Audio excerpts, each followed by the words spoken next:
Então, essa semana da Eclesia.tech está destinada aos professores.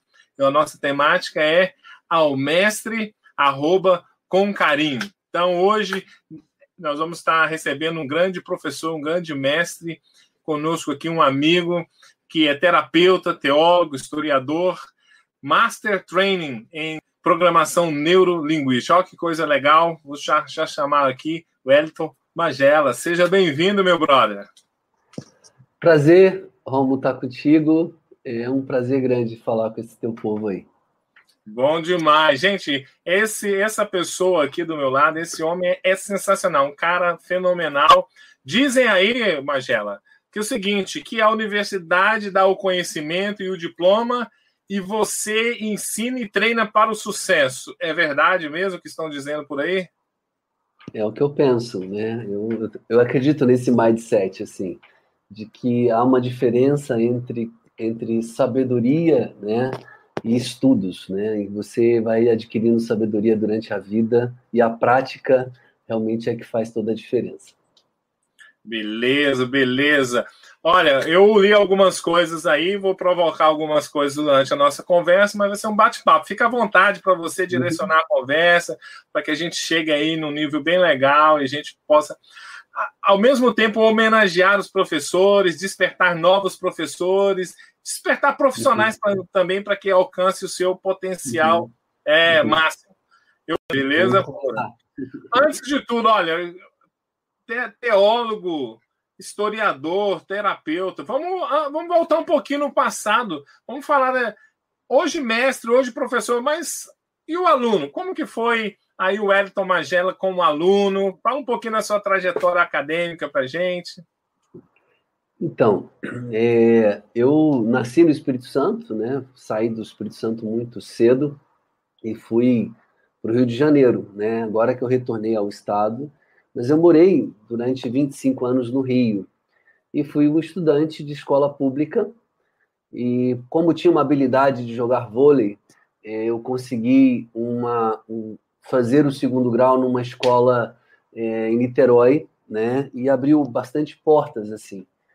E na época eu estava muito em dúvida se eu seguiria com educação física e decidi então, tinha um grupo de teatro na igreja, trabalhava numa igreja no Salgueiro, em São Gonçalo, do pastor Mauro Israel Moreira, e gostava muito de teatro, então eu comecei a sair do segundo grau, fui para o seminário, lá nós nos encontramos, fiz uma opção por teologia, depois fui estudar história, filosofia, e estando no Rio de Janeiro, eu, como pastoreava na época uma igreja no Salgueiro, eu fui à extinta Gama Filho e pleiteei uma vaga numa pós-graduação em psicossomática. E ali foi o grande, assim, acho que o grande reviravolta da minha vida.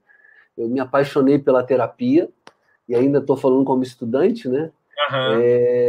E fui estudar psicanálise. E dentro da pós-graduação, eu conheci um professor que me falou pela primeira vez em 99 a palavra programação neurolinguística. E aí foi também uma paixão grande, eu deixei o ministério já em 2000, em 98 eu deixei o ministério, e comecei então a estudar mais essa engenharia da mente humana. E de lá para cá, não paro de estudar, tive a oportunidade de estudar com grandes mestres, o próprio pai da PNL, que é o John Grinder, estudei com Robert Dilts, uns monstros, Steve Gilligan, todo mundo aí pertinho de você. Essas coisas da PNL começou em Santa Cruz, na Califórnia, e foi uma paixão, assim, foi algo bem interessante passar por todos esses processos. Mas mesmo antes de você começar a ensinar PNL, você chegou a ter experiência na sala de aula?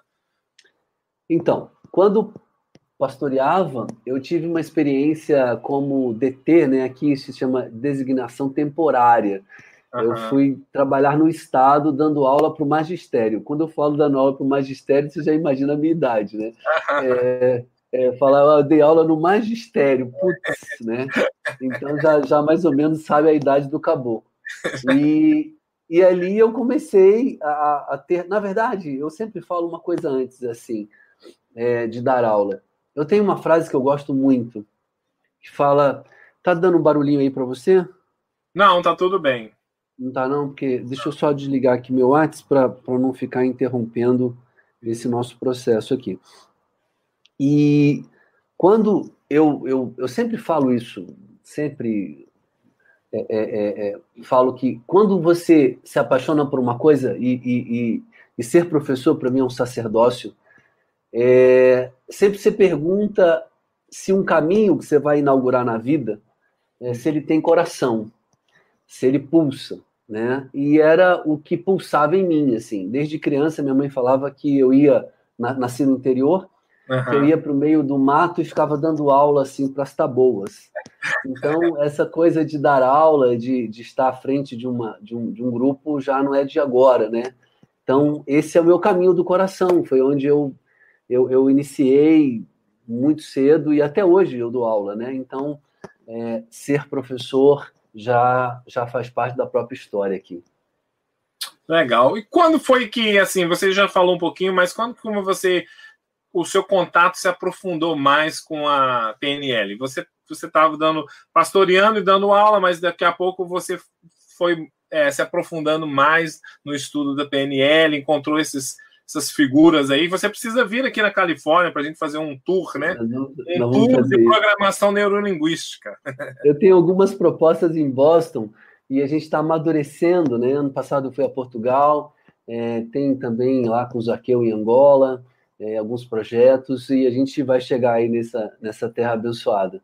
A questão foi que, quando eu saí da Gama, né, eu fiz a pós-graduação, foi muito uma coincidência, inclusive. Eu já tinha deixado o ministério e um professor falou para mim, Wellington, e eu comecei a estudar, um autodidata, eu não tinha feito nenhuma formação, a minha formação eu fui fazer em 2000, de PNL.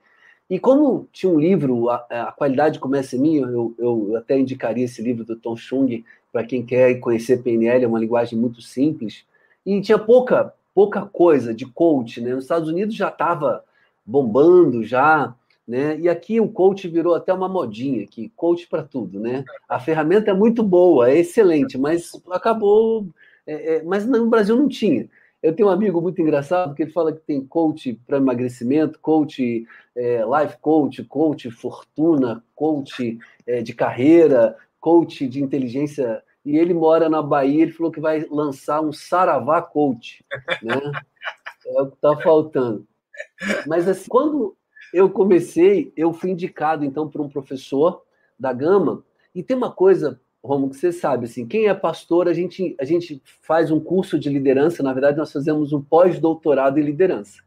Porque, né, liderar uma igreja com 300 cabeças, e você acaba sendo aí a frase que você iniciou a nossa conversa.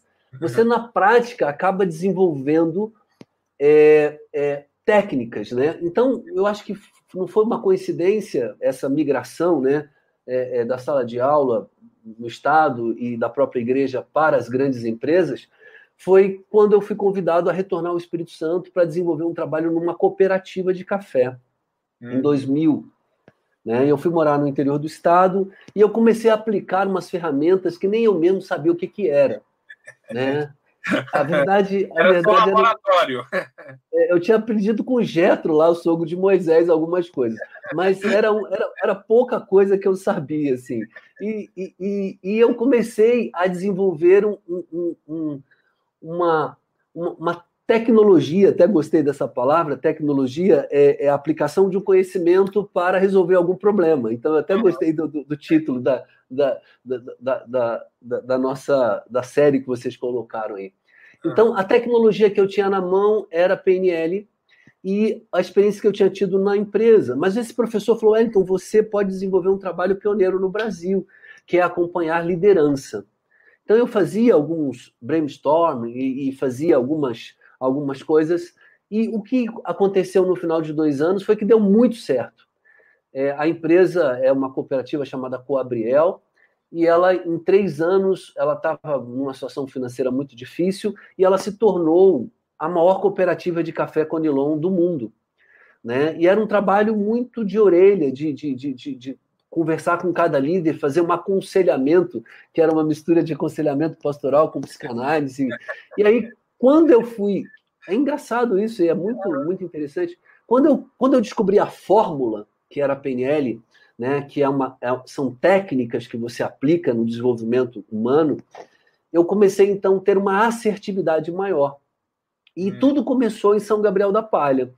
De lá eu fui para outra empresa, que é uma cooperativa de crédito, e numa cidade também pequena, eu treinei 24 líderes, né? 24 colaboradores. Hoje, desses 24, 18 são gerentes. E eu comecei a perceber que a coisa dava certo. Então, a ferramenta em si, ela é muito funcional. E a partir dali eu comecei, então, a seguir um caminho com consultoria em empresas, consultoria pessoal. Eu não trabalho como coach, eu trabalho com mentoria, né? E aplicando as técnicas de PNL. Legal, é interessante a sua jornada, né? Que da comunidade de fé você vai para fábrica de café e dali você chega aí na programação neurolinguística, né? De uma forma, usando uma inteligência emocional, né? Lidando ali com questões instintivas, mas foi desenvolvendo. Mas fala pra gente, há muito, às vezes até preconceito contra a programação neurolinguística. O que seria a programação neurolinguística para nós que somos leigos, né? Nós que assim, nunca tivemos nenhum contato, como você colocaria pra gente isso aí?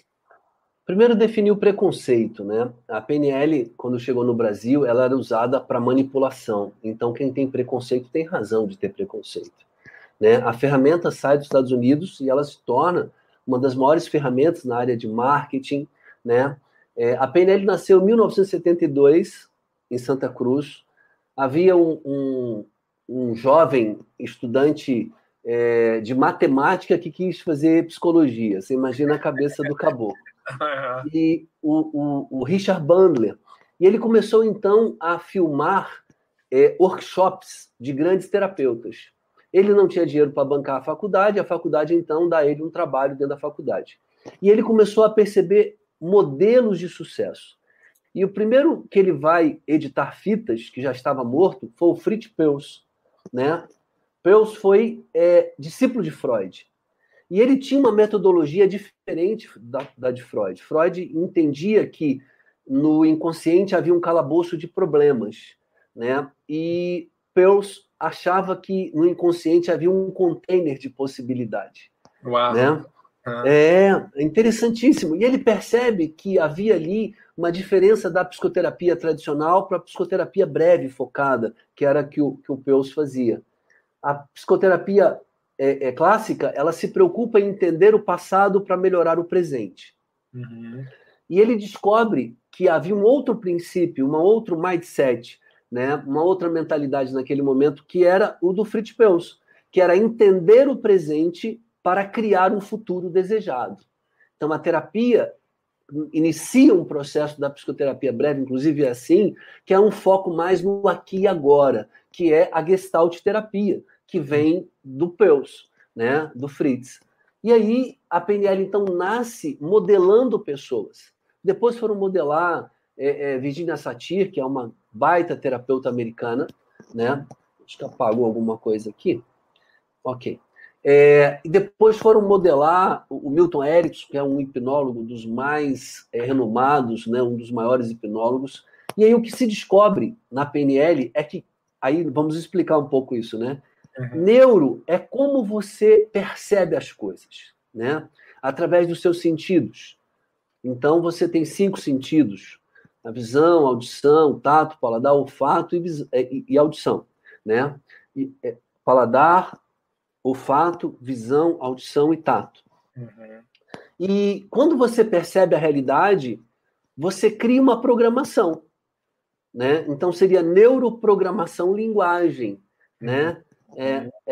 NLP é o que vocês chamam aqui, aí, né? Então é uma neuroprogramação linguagem. Seria a tradução para o português, até perde um pouquinho, porque quando você percebe, e o que ele percebe através dessa modelagem, desse cara de sucesso, é que ele tinha uma programação diferente.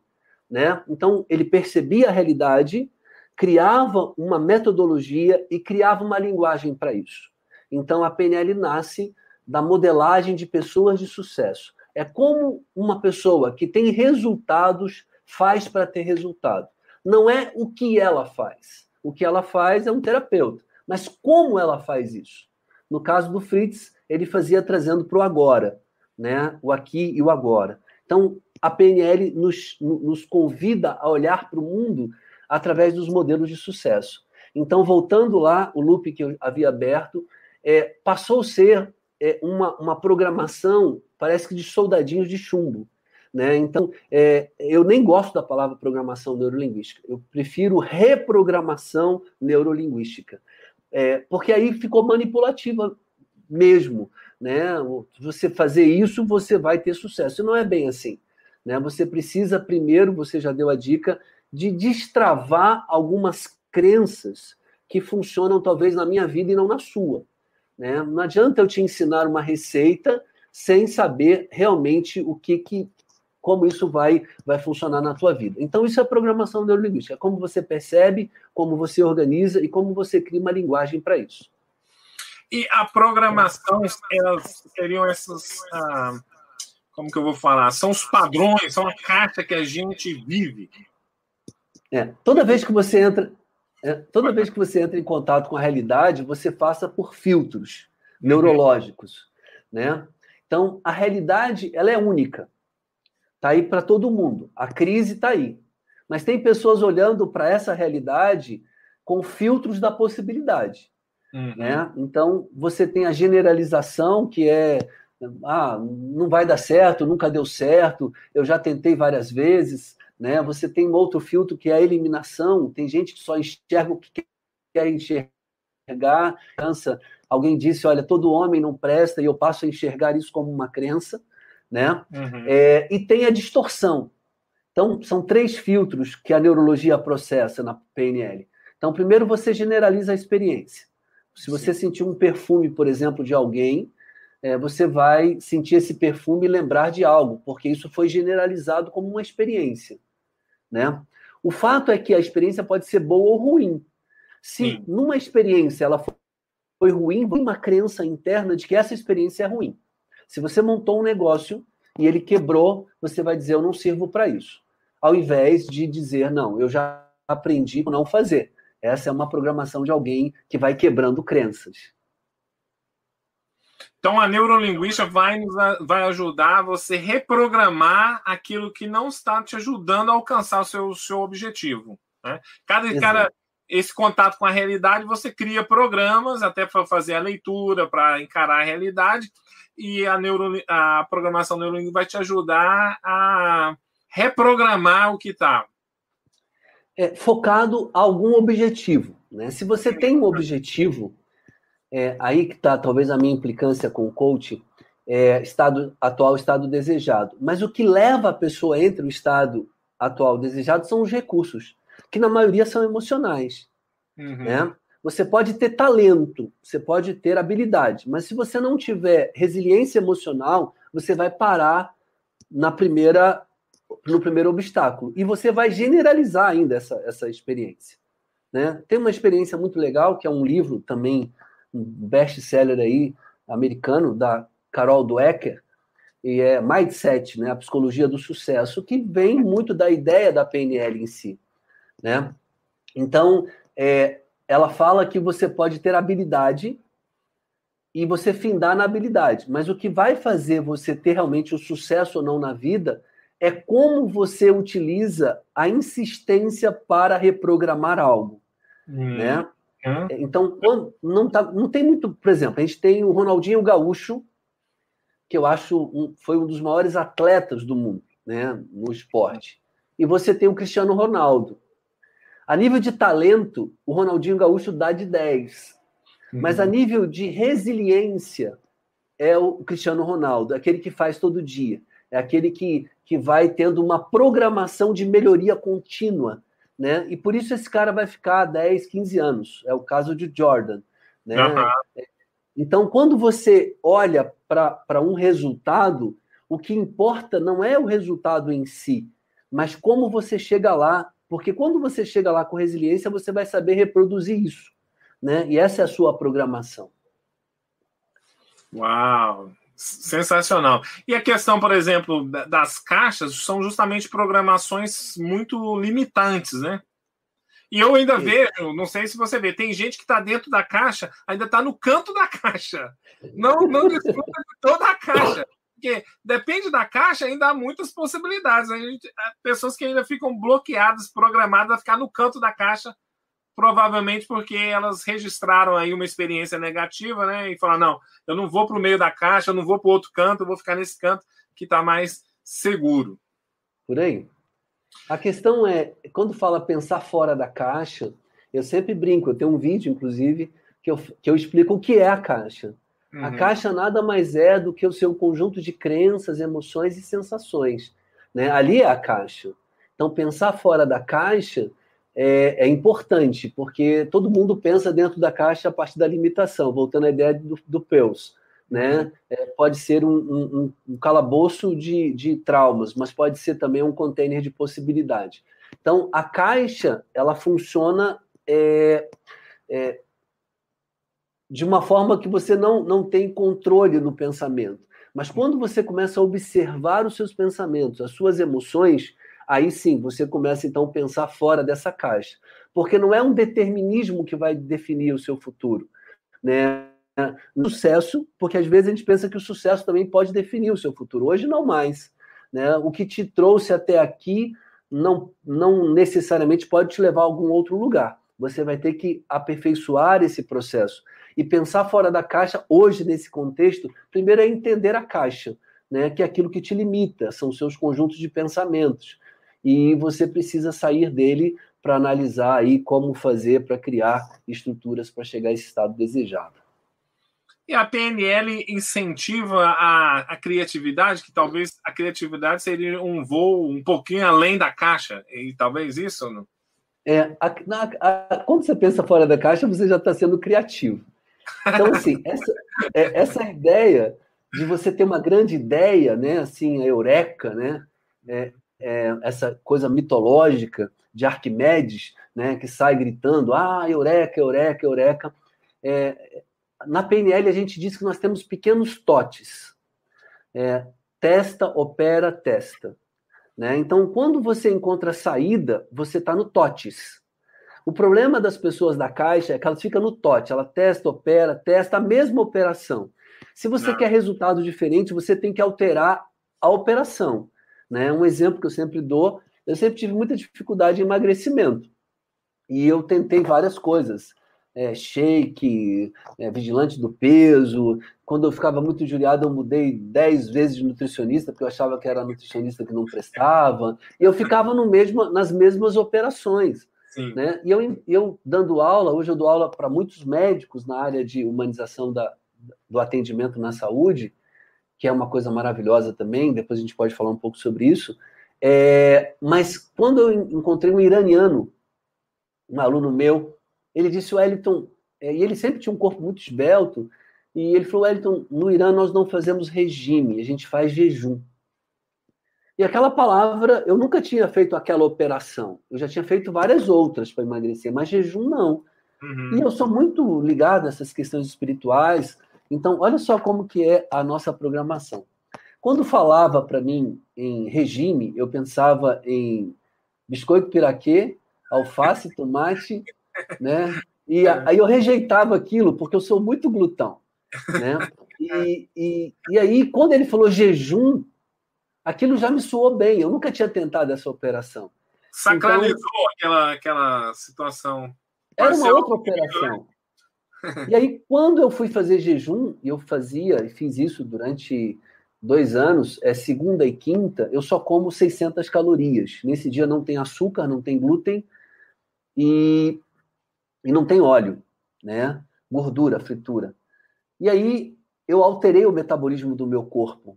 Então eu estava com 102, eu fui para 85 e eu mantenho isso até hoje. Hoje eu faço o jejum uma vez por semana só, que é na segunda-feira, no meu dia mais mal-humorado de todos, né? Porque o Garfield, né? Odeio segunda-feira.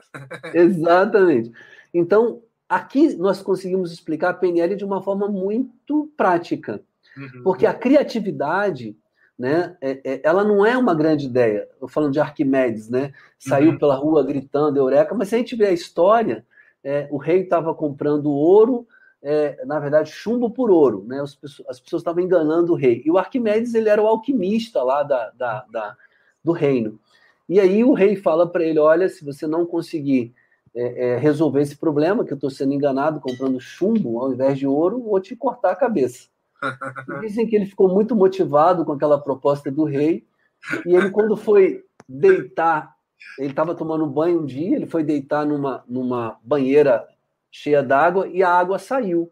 E ele se lembrou que, lembrou-se que quando um corpo pesado entra na água, a água sai. Quanto mais pesado o corpo, mais água sai.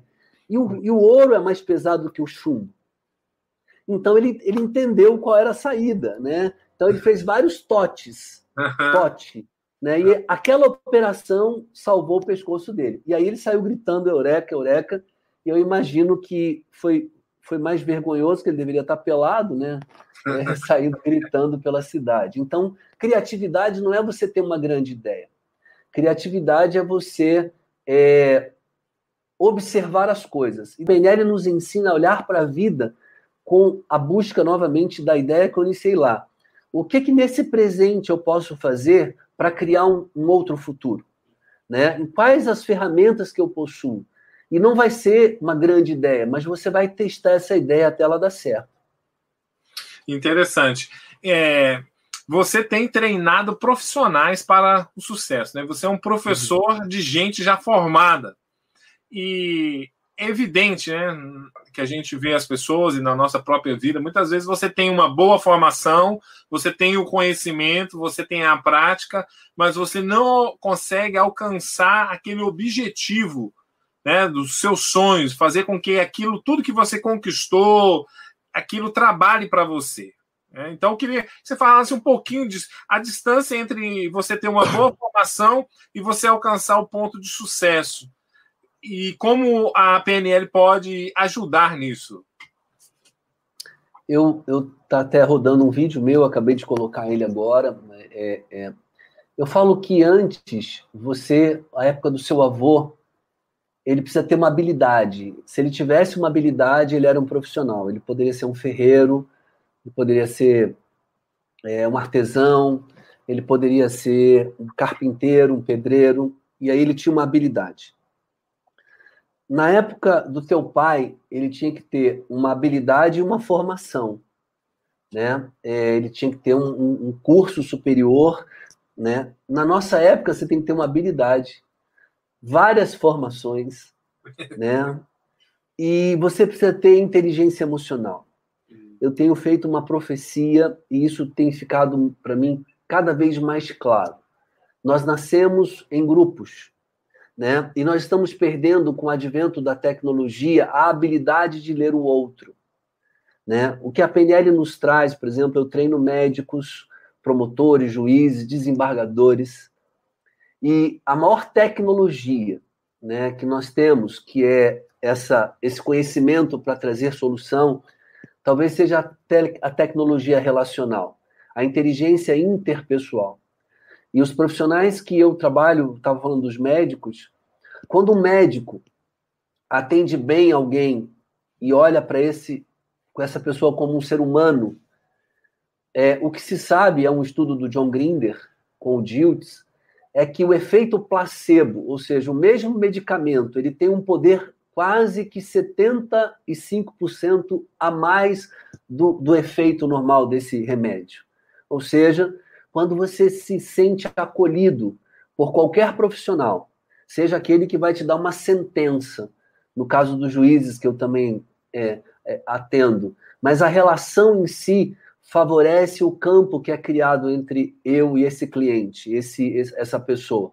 Então, investir na inteligência emocional, para mim, é o caminho mais que perfeito hoje. Nessa inteligência onde eu consigo administrar as minhas emoções e lido também com aquele que tem emoções diferentes da minha, opiniões diferentes da minha. Então, para mim, a maior tecnologia atual nesse mundo já vinha nessa tendência. Eu acredito que o mundo pós-pandemia também, nós vamos distanciar cada vez mais, mas fica aí a excelência para aqueles que dominarem as relações intra- e interpsíquicas.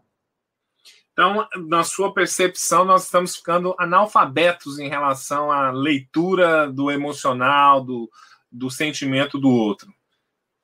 Nós vivemos um mundo muito polarizado, né? Esse dilema das redes, né? Então, cada vez mais eu procuro muito o igual a mim. Uhum. Uma pesquisa da Amazon na eleição do Barack Obama mostrou que todas as pessoas democratas só liam coisas a favor do Barack Obama, né? E os republicanos só liam coisas ao contrário ao Barack Obama. E assim, a Amazon chega a uma conclusão que ela não estava mais informando, ela estava confirmando. Hoje as pessoas elas não querem mais informação, elas querem confirmação do que pensam. E esse profissional que domina a comunicação, e a palavra já diz comum, né? Ou a ação é comum, e aí quando você consegue, mesmo pensando diferente de alguém, ter coisas em comum com ele, em comum, no sentido daquilo que vocês se parecem, você vai ser um profissional que vai criar nessa pessoa empatia, e na PNL nós falamos que tudo tem uma estrutura. A empatia tem uma estrutura, a emoção tem uma estrutura, né? A linguagem tem uma estrutura, a percepção tem uma estrutura. Então, a PNL ensina a estrutura. E, para mim, a estrutura de um profissional que vai se destacar no mercado é da empatia. Né? Eu vou dar um exemplo. Eu tenho dado treinamentos para pessoas nos Estados Unidos, principalmente em Boston, que saem do Brasil, e elas são domésticas, né? Vão trabalhar em casa de família aí nos Estados Unidos. E é interessante que quando elas percebem isso, elas começam a criar rapport com as patroas. Né? Não só fazer o trabalho de ir lá e limpar. Algumas têm muita dificuldade com inglês, de falar, mas a partir do momento que elas percebem isso, 3 delas disseram: Wellington, em 3 meses meu salário foi aumentado. Né? Porque a partir de agora não é só a casa limpa, ela tem um sorriso, elas são muito discretas, não entram, né? Uma cultura muito diferente, mas as portas começaram a abrir-se, né? Então, quando você lida bem com gente, você vai ter diferenciais na tua vida profissional, sim. Até porque, Wellington, o recurso vem de gente, né? O computador não nos paga, ele não tem como nos retribuir financeiramente, o sucesso vem realmente das pessoas. Você falou uma coisa aqui que eu queria explorar um pouquinho mais. A questão da polarização tem nos deixado mais ignorantes, então. A gente só recebe informação naquele documentário Dilema das Redes Sociais. Eles falam justamente sobre isso, a programação da inteligência artificial nos entregar aquilo que nos satisfaz constantemente. Né? Sim. Mas isso nos limita, nos prejudica e não nos capacita a lidar com o diferente. E no mundo real, você vai lidar com o diferente. Se você tiver só cliente que pensa igual a você, você vai estar bem limitado em nível de clientes. E ainda pode fechar mais, né? Tem clientes que pensam igual a mim, mas não totalmente igual a mim. Vai ficar mais restrito ainda. Tem que pensar exatamente igual a mim. Queria que a gente explorasse um pouquinho, que eu acho que é um tema muito importante aí. Eu acho que vou trazer novamente a estrutura disso, que na PNL nós falamos que não existe pessoas mais ou menos inteligentes. Existem pessoas de mapas mais abertos e mapas mais fechados. Na PNL, a realidade é o território. Toda a realidade é um território. O mapa é como você lê esse território. Né? Então, quanto mais você ouve apenas um lado, o seu mapa vai encolhendo. O seu mapa de mundo. A sua representação é uma metáfora. A tua representação do mundo fica no teu gueto. Né? Fica ali na sua comunidade apenas. E quando você vai abrindo, e a filosofia nos traz essa possibilidade do questionamento, da amplitude de visão, né? Por isso que eu falo que pensar fora da caixa é aumentar a sua visão do mundo. Né? Se eu te olhar aqui, olhando dentro de um binóculo, eu te vejo apenas o rosto. Mas se eu começar a abrir, né, esse leque, eu vejo o todo. E a consciência, essa inteligência da consciência, é a inteligência do todo, inclusive daquilo que não me agrada. Né? Eu posso ter muita diferença contigo ideologicamente, politicamente, religiosamente. Eu tenho algo em comum com você. Eu amplio o meu mapa de compreensão do mundo e paro de ficar debatendo com você aquilo que nos diverge.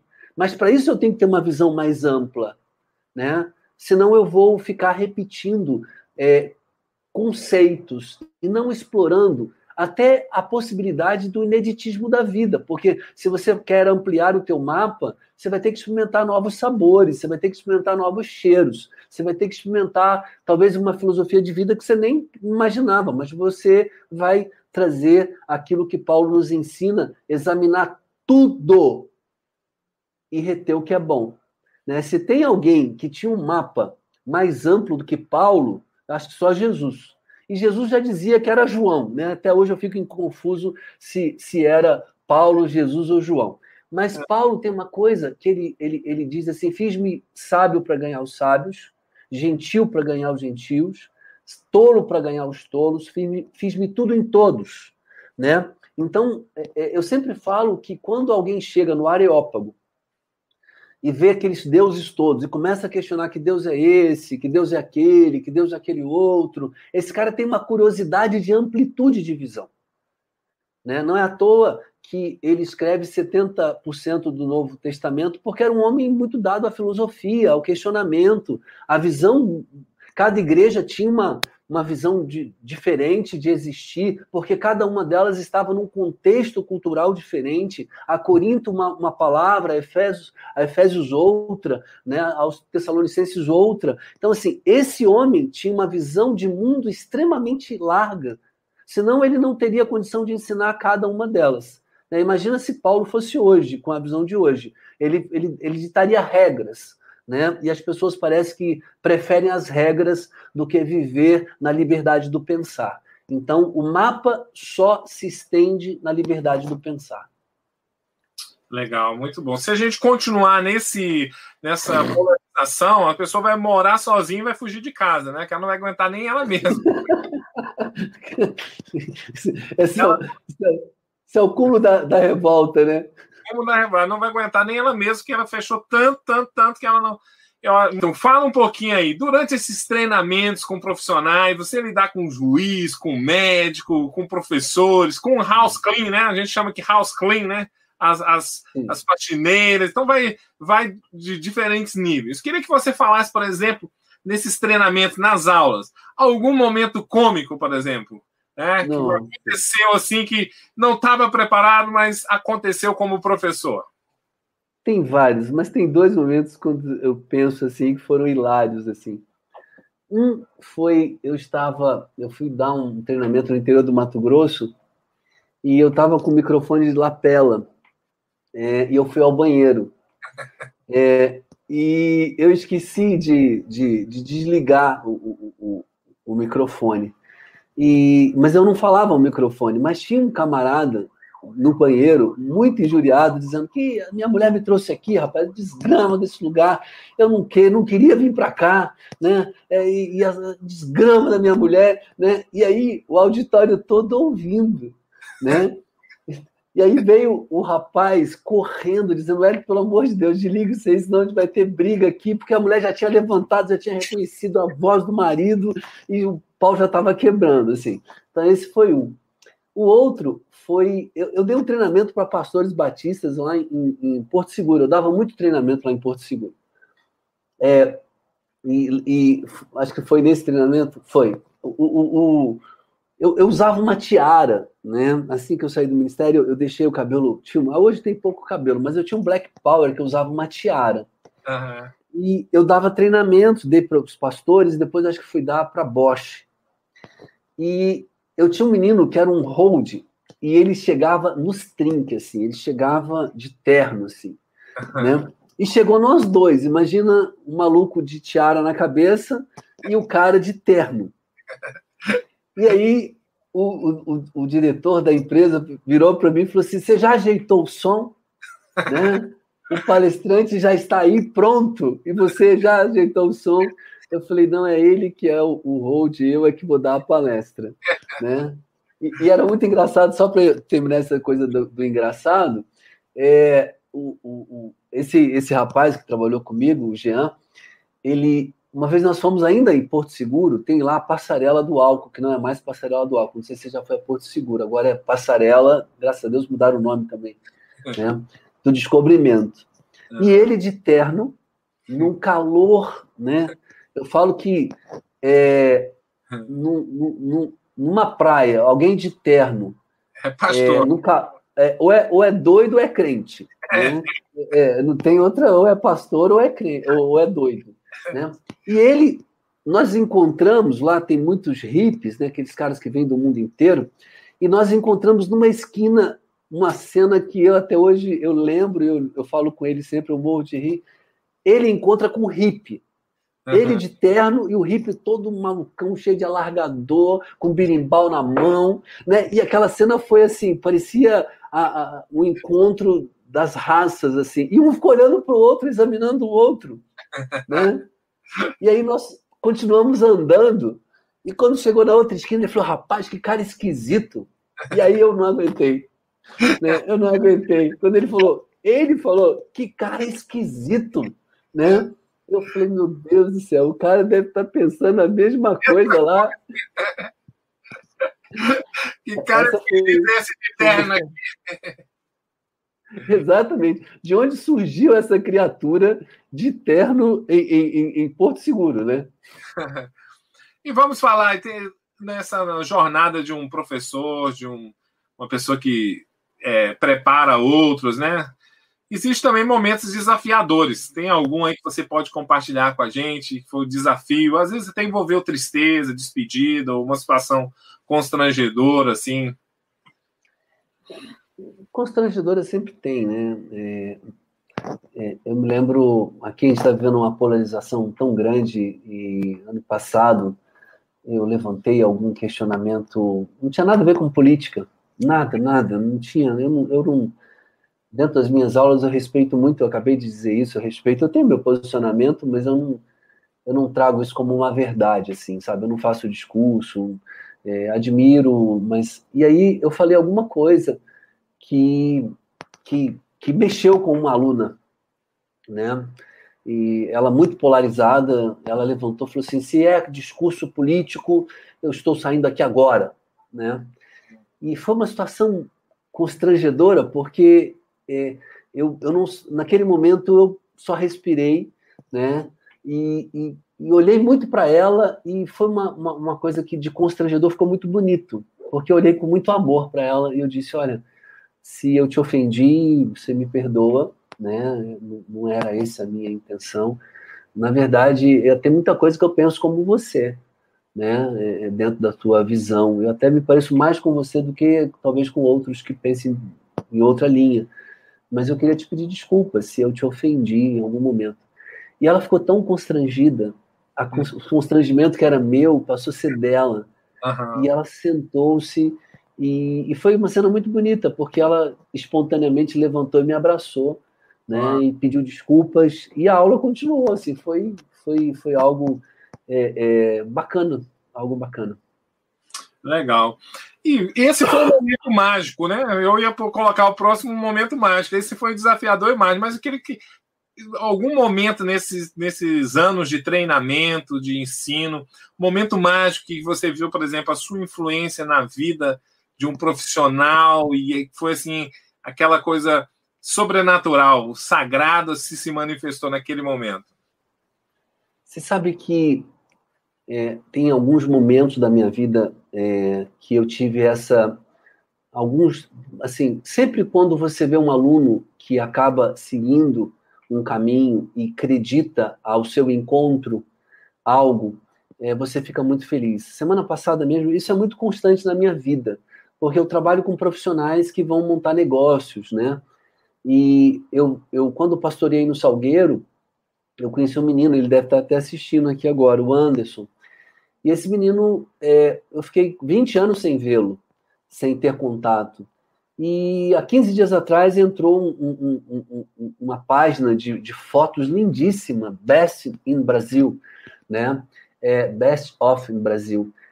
E o menino agradecendo, né? Falando, olha, eu quero te agradecer pela tua influência na minha vida, você me ensinou. E eu fui olhar, o menino tinha não sei quantos mil seguidores. E é interessante, né? Porque, assim, eu tenho palavras de desembargador. Eu tive uma experiência com um desembargador, e aqui eu preciso só manter um pouco a ética, assim, mas entre ele e a filha dele não havia nenhum tipo de diálogo, né? E após a programação neurolinguística do curso, ele se colocou nessa posição de comum. A filha fazia tudo para chocá-lo, né? E na PNL nós aprendemos que mesmo que alguém te bata a face e queira ir contigo uma milha, você precisa ir duas com ela. Né? E nós chamamos de intenção positiva por trás da ação. O que essa pessoa está querendo? Né? E ele restaurou a relação com a filha, foi muito bonito, assim, o dia que ele mandou uma foto, a filha com 16 anos, nunca tinha sentado no colo dele, e ele mandou uma foto ano passado, no Dia dos Pais, tendo um relacionamento mais próximo da filha. Isso são tantas histórias, assim, a mais recente, a gente fala de desembargador, fala disso, mas uma menina aqui, vizinha do meu condomínio aqui, eu moro em Manguinhos, e ela muito simples, 23 anos, 3 filhos, né? O marido é pedreiro, e ela fez um treinamento meu, ela juntou um dinheirinho para fazer um treinamento, e isso me emocionou muito, porque ela juntou os trocadinhos dela. E ela foi lá e se inscreveu num curso que eu tenho online.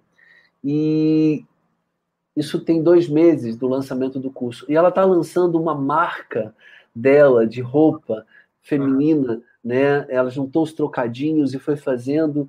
E hoje mesmo ela esteve aqui em casa agradecendo, porque... Então, quando você vê essas coisas acontecendo, que é o retorno daquilo que você faz, voltando lá atrás no início, eu digo, esse caminho tem coração. Né? Então, se esse caminho tem coração, tem missão, tem propósito.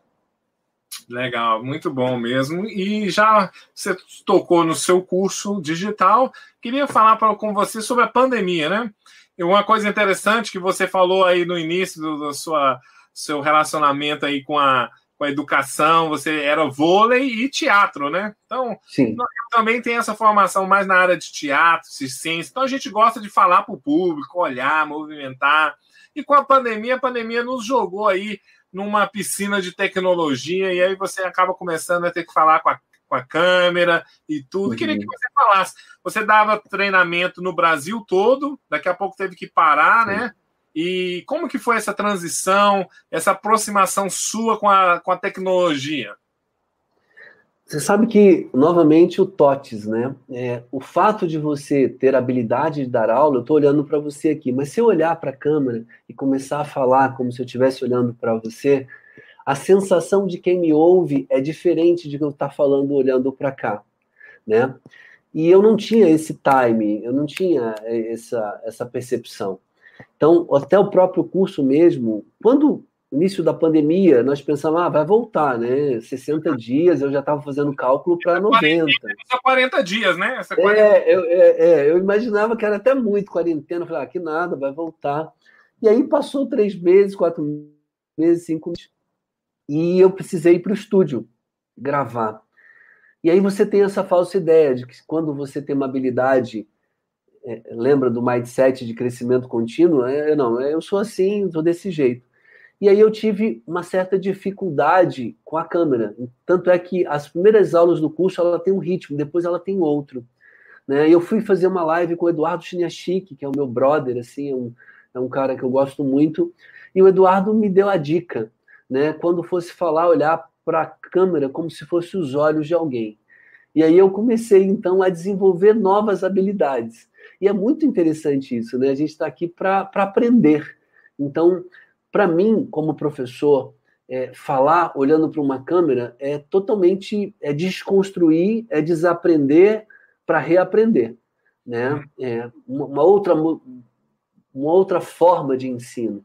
Então, foi bacaníssima, né? Tem sido muito bacana. Por exemplo, agora, como que eu imaginava estar falando com você aí na Califórnia e eu aqui em Vitória, né? E esse bate-papo incrível, né? Uma coisa aconteceu com um paciente meu, eu continuo fazendo terapias individuais, foi que eu tenho uma técnica de relaxamento, de mindfulness, e eu imaginava que não funcionaria online, porque eu tinha uma crença que era só presencial. Uhum. E ele tinha um problema sério. Então, ele tinha perdido os avós num acidente e ele morreu. Ele morreu. Os avós morreram, né? E ele não pôde se despedir. Uhum. Né? Então ele ficou com algo muito ruim. Um adolescente, 16 anos, muito, muito. Essa é a nossa representação. Então, a culpa era algo muito forte nele. E tem uma técnica que eu uso de visualização, que é levar essa pessoa, quando perde algum ente querido, a um lugar, a um jardim. E aí você cria toda uma linguagem hipnótica para levar até esse jardim.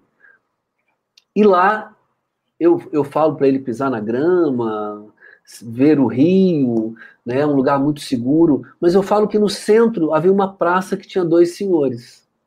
Uhum. E que eu gostaria que ele se aproximasse dos senhores. Usando a linguagem hipnótica, ele foi se aproximando. E eu disse para ele, e ele em estado de transe, do outro lado da tela. E eu imaginava nunca, eu falava, nunca vai funcionar do outro lado da tela, eu induzindo. Os avós morreram, né? E ele não pôde se despedir. Uhum. Né? Então ele ficou com algo muito ruim. Um adolescente, 16 anos, muito, muito. Essa é a nossa representação. Então, a culpa era algo muito forte nele. E tem uma técnica que eu uso de visualização, que é levar essa pessoa, quando perde algum ente querido, a um lugar, a um jardim. E aí você cria toda uma linguagem hipnótica para levar até esse jardim. E lá eu falo para ele pisar na grama, ver o rio, né, um lugar muito seguro, mas eu falo que no centro havia uma praça que tinha 2 senhores. Uhum.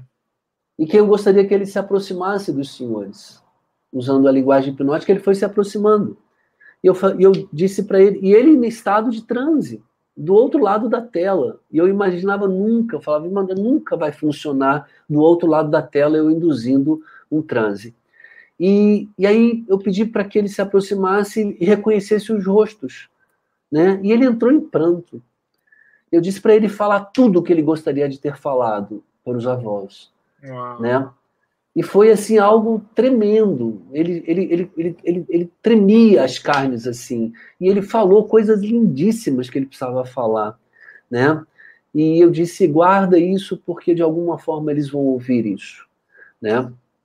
E aí peço para voltar para a escada novamente, sair do jardim, mas o legal foi o resultado disso. Então, assim, a tecnologia tem me quebrado crenças muito profundas de que só o presencial funcionaria. Eu ainda continuo apaixonado pelo presencial. Estou voltando aos poucos dar aula presencial, e essa calibração, essa energia, na igreja a gente tem isso, né? Imagina um culto virtual, não é um culto onde você está ali reunido, né? Com aquela atmosfera ali. Mas eu tenho aprendido com esse novo momento que não há nenhum limite. Você é que coloca dentro da tua mente o limite. Então, é preciso reconstruir mesmo.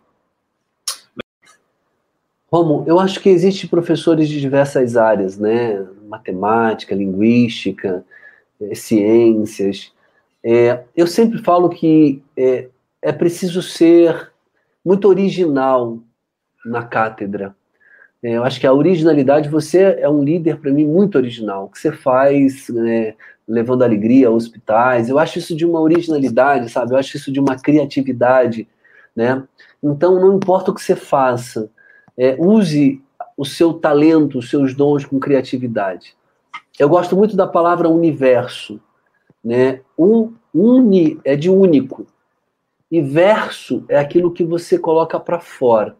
Então, eu acho que quando você se torna único e tem o seu verso, né, você pode tornar universo para muitas pessoas. né? Então, aproveitar ao ser um universo, fazer com que essas pessoas se tornem também universos nessa galáxia,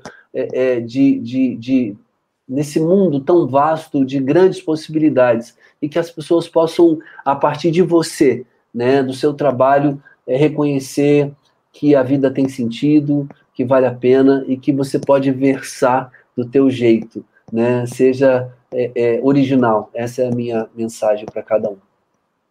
Muito obrigado, Edson, mais uma vez, separar um tempo precioso da sua vida. Eu sei que você é uma pessoa bastante ocupada e muitas atividades, e que Deus te abençoe, né? E que você continue aí transformando vidas através do seu ensino, através da sua presença e do seu exemplo. Show de bola. Obrigado, foi muito bom estar com vocês. Muito obrigado mais uma vez, o Edson. O Edson também, ele é CEO, né, diretor do Instituto Elo. Bem, Edson, você está nas redes sociais, né? Eu tenho visto que você tem gravado. É o Wellington Magela. É o Wellington Magela, Facebook, Instagram, e o Instituto é www.institutoelo.com.br. Isso, então estão aí as informações. Gente, valeu demais, o Edson, valeu demais. Pessoal, nós estamos encerrando mais um encontro da Eclesia.tech essa semana.